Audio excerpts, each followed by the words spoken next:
She's the most qualified. She's the most practical.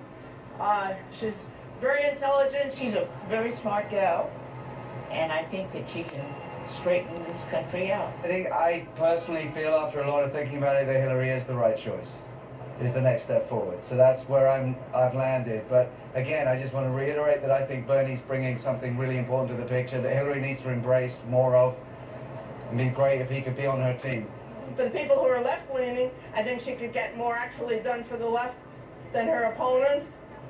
She's a realist, and, you know, I want somebody who could actually get things done, not make promises that they couldn't keep.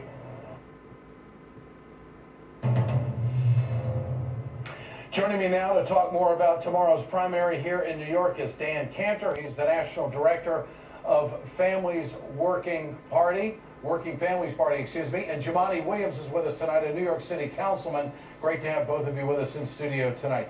Dan, well, actually both of you are at the core value of what Bernie Sanders has talked about for a long time, and that's raising the minimum wage. Both of your organizations were very involved in getting that $15 an hour, which started back 4 years ago at the fast food workers. So this is kind of a capitulation, a culmination of what Bernie has been talking about for so long. But the question is, Dan, has it resonated with enough New Yorkers? Well, we'll find out. It certainly seems that it has. The enthusiasm is everywhere. You know, we had 20,000 people on 24 hours notice in the Bronx. We had a rally without the candidate with 10,000 people. You know, it's like, this is not normal. So that's very exciting. Obviously, Secretary Clinton was elected to the U.S. Senate from here twice. She has plenty of support as well. What Sanders is doing is bringing out a lot of new people, a lot of young people especially. That's a very exciting development. You know, people turn out their friends. This is going to be very close. Jumaane, how is it going to turn out? Do you have a sense that Sanders might win this? Well, you know, in my borough, my home borough, Prospect Park, where I endorsed him yesterday, had almost 30,000 people come out to Prospect Park. That's amazing. I think at the bottom line of it, without Bernie, so many of the issues that we care about would not be spoken about by any of the candidates, I believe including the secretary. I think it says so much how he's caught on fire, to the fact that she has to remain in this state for how many days for the past few weeks in a state that she ran, that she was elected in. So he's done incredible work even in our home state. Anything could happen. He could win. Even if he does not, the fact that he did what he did, I think is a win for him and the messages that he's been putting forward. What do you think issues really strike with voters that has kept Hillary Clinton so solid in the polls?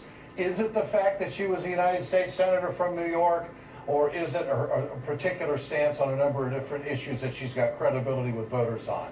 The question is, what's keeping her? Yeah, what is keeping her in double-digit leads? And I think it's a lot of things. I think, one, whomever wins, the party has to get behind, and I think any one of the candidates are better than obviously any of the other candidates. But she did represent this state for a number of years. She is a woman that will be historic. No one can disagree with how historic it will be to have a woman for president. Her number one surrogate is Bill Clinton, who's the president of the United States of America. They do have a track record. All of it is not bad. So they're just popular in New York. Absolutely, absolutely. Yeah. And their track record, there is some issue there, but it's not all bad. But I do think the hunger for difference, and the hunger to really talk about social justice issues and equity has been so strong, and people were looking for it so much that when Bernie came along, it was like a sponge.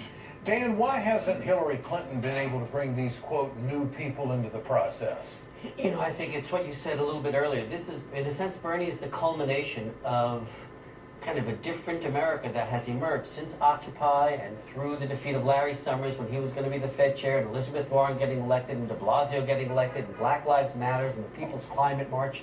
There's some ferment out there, and unusually enough, or unexpectedly enough, here's this old guy from Vermont who has somehow become the public face of this idea that we can do better as a society, right? He's really being very aspirational, saying it is wrong to have a society that is more or less completely characterized by inequality. Economic inequality, racial inequality, environmental inequality, you name it.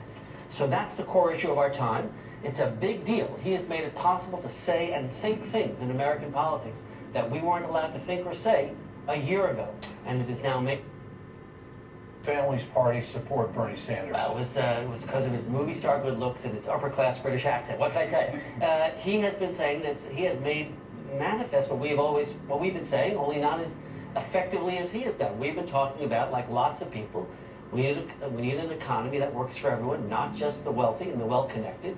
He's talked about this corrosive corruption in money and politics. Mm-hmm. These trade deals, which are horrendous, particularly upstate New York, you know, Syracuse, Rochester, Buffalo. He's going to do very well upstate. So these are the reasons why. And Jumaane, have younger African Americans gravitated as of late to Bernie Sanders as opposed to what we saw like in Ohio, where he really had a problem, and also in some other states where, especially down south, but of course the Clintons have such a heritage down south, but it just seems like there is a little bit more momentum. And I believe so. I can't obviously speak for all young African American voters. I'm not sure how young I am. Well, you must sense it in your community. But I think there is this the more I believe people heard what Bernie Sanders had to say, the more they realized that he was addressing not just income inequality, but access inequality to things that people need to live, whether it is housing, whether it's education, whether it is health care, and dealing with these issues so much a part of our lives. People were understanding this is the message that we have to get behind.